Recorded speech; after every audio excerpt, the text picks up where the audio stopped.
Hablar de los defectos siempre es algo complicado. Normalmente no nos cuesta señalarlos de otra persona. ¡Eres un puto fracasado y un mierdas! ¡Eres el perfecto ejemplo de todo lo que yo hablaba! ¡Eres una Pero cuando toca hablar de los propios, ahí sí se hace un poco más difícil. Tío, ¿qué estás haciendo, tío? Esto no va de eso, ¿eh?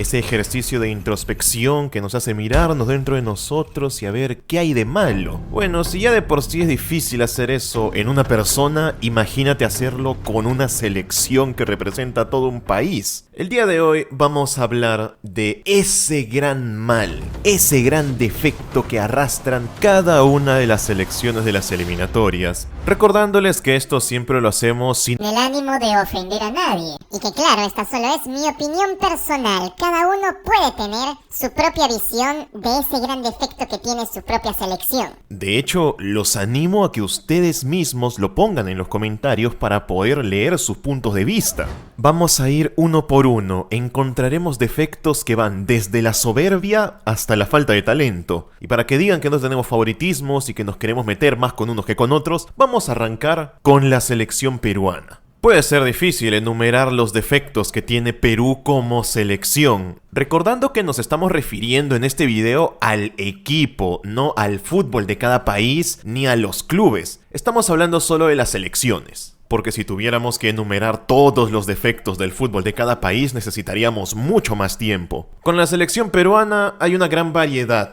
hay para elegir, pero honestamente creo que de todos los defectos que se podrían elegir, el más claro de todos, y con el que la gran mayoría de peruanos estarán de acuerdo, tendría que ser la indisciplina. Yo soy de los que piensan que Perú no es una tierra donde falte el talento para el fútbol. Simplemente por estadística, en un país que tiene más de 30 millones de personas, te tienen que salir siquiera unos 11 que sepan jugar a la pelota. Como mínimo, ¿no? Para tener un equipo titular completo. Pero siempre cuesta muchísimo llegar a números altos de jugadores peruanos que no solamente sean buenos, sino que también sean exitosos. Y la selección peruana, si nos referimos al menos a las últimas décadas, siempre ha tenido sus episodios de indisciplina. Pero no estamos hablando de episodios de estos que ocurran una vez cada tanto, como pasa en todos los países. En Perú pasa con todas las generaciones, incluso cuando a la selección le va bien. Y ya no te digo cuando a la selección le va mal. Esto ha pasado desde los años 90. Incluso hay registros de los años 70 y 80 con las mejores generaciones de la historia de Perú. Ya habían antecedentes de jugadores que cerraban calles para hacer fiestas, jugadores borrachos, que les encantaba la vida nocturna. En los años 90 sucedió de vuelta, a finales y a inicios del siglo. Y ya en el siglo XXI no creo que tengamos que ir muy lejos en el tiempo para encontrar antecedentes, incluso ahora. Está el conocido caso del golf Los Incas y tantas otras salidas a casinos y fiestas que a los jugadores peruanos siempre les gustaba hacer. Ahora ya no lo hacen tanto, pero siguen habiendo algunos jugadores en la selección muy aficionados a este tipo de vida. Solo que ahora algunos son mucho más discretos. En el caso de Chile, para ir ahí con los hermanitos siempre juntos, también podemos hablar de indisciplina. De hecho, la generación dorada de Chile es recordada por dos cosas, por los títulos que ganaron y por sus escándalos. Pero en el caso de los chilenos creo que a partir de esa indisciplina desarrollaron un mal todavía más prominente, la llamada soberbia, o sea, perder la humildad. Dejar de ser jugadores que respetaban siempre al contrario a pasar a convertirse en unos repelentes, unos petulantes, y no me van a dejar mentir. No por nada la selección chilena entre los años 2015, 2016 y en el camino al Mundial de Rusia se ganaron la fama de ser una selección que no le caía bien a los demás países. Y cuando se quedaron fuera del Mundial, muchos se alegraron. Algunas actitudes dentro del campo que no eran dignas de un campeón de América. Además de los escándalos que ocurrieron fuera de las canchas. Les hicieron perder credibilidad y a día de hoy creo que es el gran mal que han intentado extirpar de la selección. Ahora tienen otros jugadores, pero siguen manteniéndose algunos del pasado. Y creo que eso es lo principal que han intentado cambiar con los nuevos entrenadores. Recuperar esa vieja humildad, porque ya hace 2 mundiales que Chile no clasifica. Un tercero sería catastrófico. En el caso de Argentina, creo que absolutamente todo el mundo ya sabe cuál es el mayor defecto que tienen, y los únicos que no lo suelen decir mucho son los propios argentinos, lo cual es normal. Y estamos hablando del mismo mal que tienen los chilenos, la soberbia, solo que la soberbia de la selección argentina a veces se va hasta límites insospechados. Yo he aprendido a vivir con eso y no se los critico tanto, porque entiendo que es la naturaleza del jugador argentino siempre ser un poco alzado, un poco crecido, no son tan humildes, y mucho menos cuando ganan. Ahora que son campeones del mundo, se deben sentir los mejores futbolistas de la historia de la humanidad. Who the fuck do you think you're talking to? Y es que la soberbia de la selección argentina yo creo que está más enfocada en que son un equipo que no suele mirar tanto a sus problemas internos, sino que siempre buscan echarle la culpa a alguien de sus males. Hace algunos años le echaban la culpa a Higuaín de las finales perdidas e incluso le echaban la culpa a Messi y le llamaban pecho frío. Luego le empezaron a echar la culpa a algunos entrenadores y estaban cambiando uno tras otro hasta que encontraron a Scaloni. Es complicado que haya armonía con todo dentro de la selección. Lo que está pasando ahora es algo que en Argentina no pasa muy seguido, que los hinchas quieran al equipo, que todos estén felices y que hasta el entrenador le esté yendo bien. Lo único que no va tan bien son los dirigentes, pero eso ya es un mal que está presente en todos los países de Sudamérica. Todos tienen dirigentes malos, ni siquiera los memes del Chiqui Tapia lo salvan.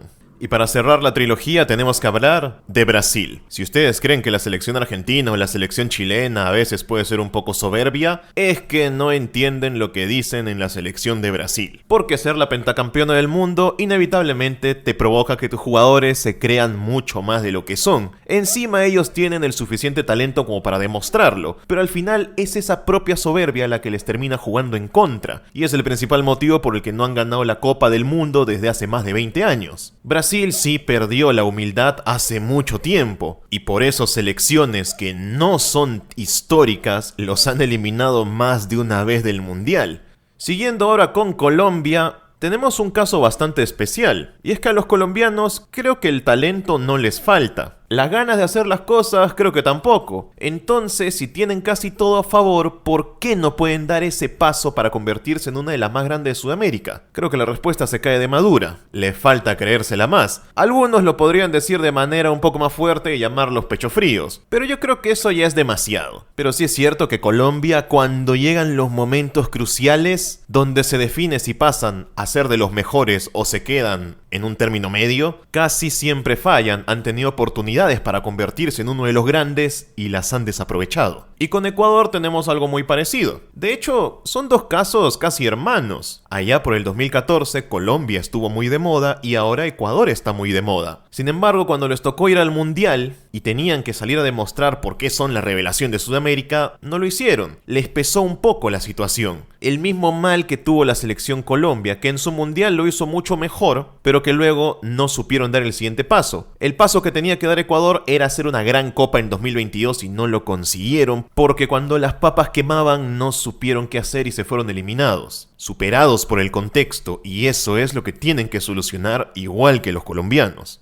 Uruguay, que siempre ha sido una selección históricamente reconocida y todos la tenemos asimilada como la tercera grande de Sudamérica, precisamente tiene en esa grandeza del pasado uno de los mayores problemas que arrastran hasta el día de hoy: el estancamiento, el estar un poco anclados al pasado. Cuando decimos que existe el término jugar a la uruguaya, es algo histórico en la selección y es algo que les ha servido para mantenerse siempre vigentes, al menos a nivel Sudamérica, pero últimamente cuando les toca ir al Mundial, como que falta algo, darle un giro diferente a su estilo, no depender siempre de la misma manera de jugar, porque los rivales también cambian y van asimilando cómo juegas tú y aprenden a jugar contra ti. Y creo que eso es precisamente lo que quieren cambiar ahora contratando a Marcelo Bielsa, probar algo diferente y a ver si con eso pueden conseguir finalmente llegar lejos en el Mundial. Y casi como si fueran hermanos, en Paraguay pasa exactamente lo mismo. Existe jugar a la uruguaya y también existe jugar a la paraguaya, que de hecho son dos estilos bastante parecidos. Los paraguayos vivieron mucho tiempo de la gran generación que tuvieron para Sudáfrica 2010 y desde entonces les costó una barbaridad volver a tener un equipo competitivo. No tanto porque les falten jugadores, de hecho hay futbolistas paraguayos muy buenos en todo el mundo, sino porque su manera de jugar en un punto se hizo bastante predecible de ver. Es por eso que también han cambiado tanto de entrenador, a ver si alguno da con la tecla para que Paraguay vuelva a ganar como antes. También sufrieron de ese mal de vivir un poco anclados al pasado, a épocas mejores, cuando ahora están intentando recién probar algo diferente a ver si funciona, porque está claro que Paraguay ya no está en el mismo nivel en el que estuvieron hace más de 10 años. En el caso de Bolivia, por muy duro que suene, podríamos decir que tienen un caso parecido al peruano, pero su población es casi 3 veces menor que la de Perú. Tristemente en Bolivia lo que sucede creo que es que no hay tanto talento futbolístico. Y si lo hay, no suele explotar muy bien cuando ya tienen que entrar en edades de 25 años para arriba. Son muy pocos los que destacan y precisamente en eso es donde Bolivia ha intentado buscar su mayor fuerza. Saben que no son un equipo que tenga tantas estrellas, sino que son un equipo que intenta hacer el juego colectivo la gran protagonista, junto con la altura. Ese siempre ha sido su negocio. Equipos como el Bolívar de La Paz lo demuestran, pero la selección siempre ha sido incapaz de formar ese bloque tan fuerte como para clasificar al mundial. De hecho, Bolivia solo ha participado en 3 mundiales en toda su historia. Al primero, en 1930, los invitaron. En 1950 clasificaron porque Argentina se salió del torneo, así que clasificaron junto con Chile. Y recién en el 94 fue donde clasificaron, ahora sí cumpliendo con todos los partidos. Que hayan clasificado tan pocas veces no es una casualidad, pero esto también tiene mucho que ver con el propio sistema del fútbol boliviano, que no fomenta la generación de talentos, no los trabajan bien y sobre todo no los cuidan. Y por último, Venezuela. Yo siempre he pensado que la selección venezolana tiene un talento mínimo con un potencial parecido al de Ecuador y Colombia. No por nada son 3 países que están los 3 juntitos. Sin embargo, ¿por qué Colombia y Ecuador han tenido sus grandes momentos y Venezuela no? El caso de Venezuela es mucho más complejo y abarca muchos defectos. Creo que son el más claro ejemplo de potencial desperdiciado. Entre dirigentes que no saben manejar bien a la selección, una falta de mentalidad de parte de los jugadores que tendrían que llevar a esa selección a lo más alto, y también podríamos considerar los propios problemas por los que pasa el país. Entenderán que no es el mejor contexto para que se forje una selección competitiva a nivel mundial. El gran defecto de la selección venezolana es algo muy propio de ellos, y algo de lo que ellos nada más pueden salir. De todos los casos en este video creo que es el más difícil de tratar para que puedan dar ese siguiente paso a ser una gran selección. Mira nada más lo que pasó con Pekerman. Toman malas decisiones, los entrenadores a veces no les duran, a veces incluso no hay dinero. Esto sí es algo mucho más complejo. Y esos serían los que son para mí el gran problema de cada una de las selecciones, recordando que solo es mi opinión personal. Y como ya hablamos de esto, lo más justo sería luego hablar también de la gran fortaleza que tiene cada una de las selecciones. Eso será en un próximo video.